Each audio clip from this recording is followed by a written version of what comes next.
Hello, everybody. This is Stuart Jean coming back at you here at Musicians Institute in lovely Hollywood, California for the Awesome Drum Magazine.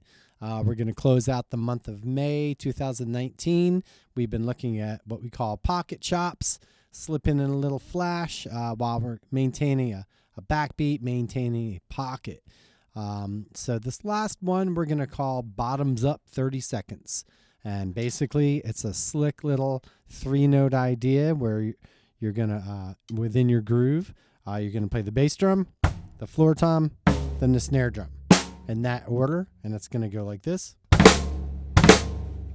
Like a quick little blip, kind of quick little snap in context here. You know, before we play it in a groove and all that, you just want to kind of get the mechanics down of that.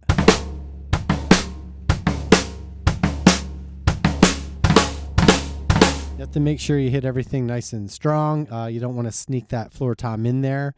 You know, it has to have some pop. And basically, that snare drum hit, you got to get the muscle memory going there. Sometimes they're going to be a little too close together.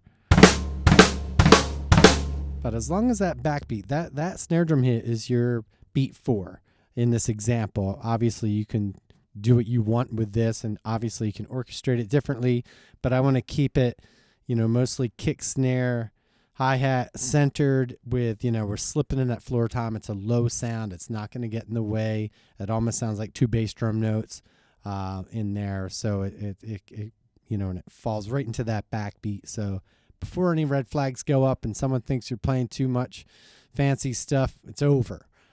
So basically, slowly, you could play a 2-bar phrase, 1, 2, 3, 4, and then 1, 2, 1, 2, 3, 4, 1, 2.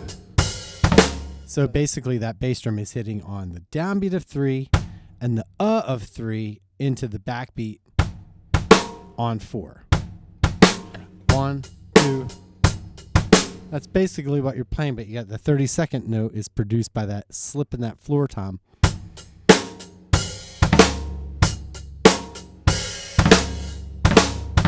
Like that. So you just think, and I like to open a hi-hat there. You know, it doesn't have to do that, but for most of these, I'll hit that open hi-hat to sort of make it seamless and gives my body a chance to let that sound happen. And I'm getting to my floor tom, and then it all closes up on the downbeat of 4 with the backbeat. So a lot of mechanics there.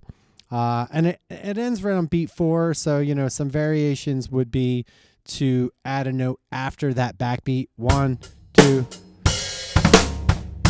2, 3, 4, and 1. So in the end of 4, that might give it a little more flow back into the pocket. And then we could get a little hipper and play it on the E of 4. 1, 2, 1, 2, 3. Okay, so that's 3 examples. We have 1, 2, 3, 4, 1, 2, 1, 2, 3, 4, 1, 2, 1, 2, 3, 4, 1, 2. All right, and that's just one idea with a couple small variations, but again, the idea is little germs of ideas, sneaky little things. So one way to take this a little farther, if you want to go one step farther, and we'll start on the hi-hat. This is beat 3, downbeat of 3, hi-hat, 2 snare drum ghost notes afterwards. So that action, and then 2 notes on the bass drum,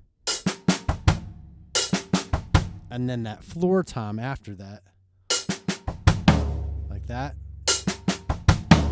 and then ending on our backbeat on 4 again.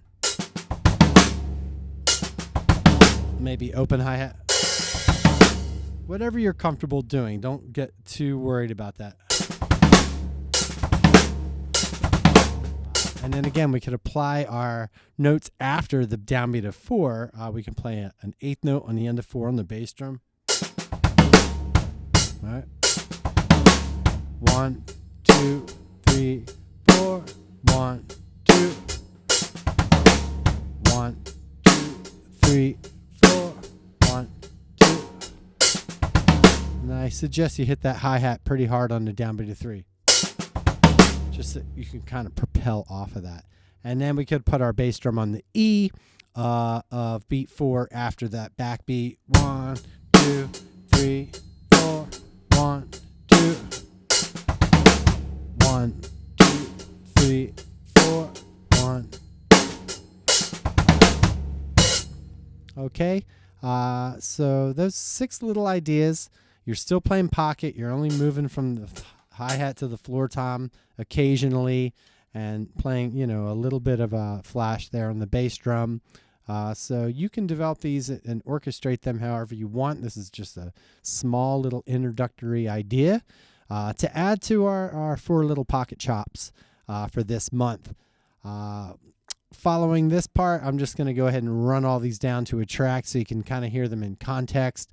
2-bar phrase. You'll see the notation as I go through each one of these permeations. So thanks again for checking these out, everybody. Really appreciate the feedback and the responses. And, just let's keep it going, keep the interaction going, and good luck out there. Take care. See you later.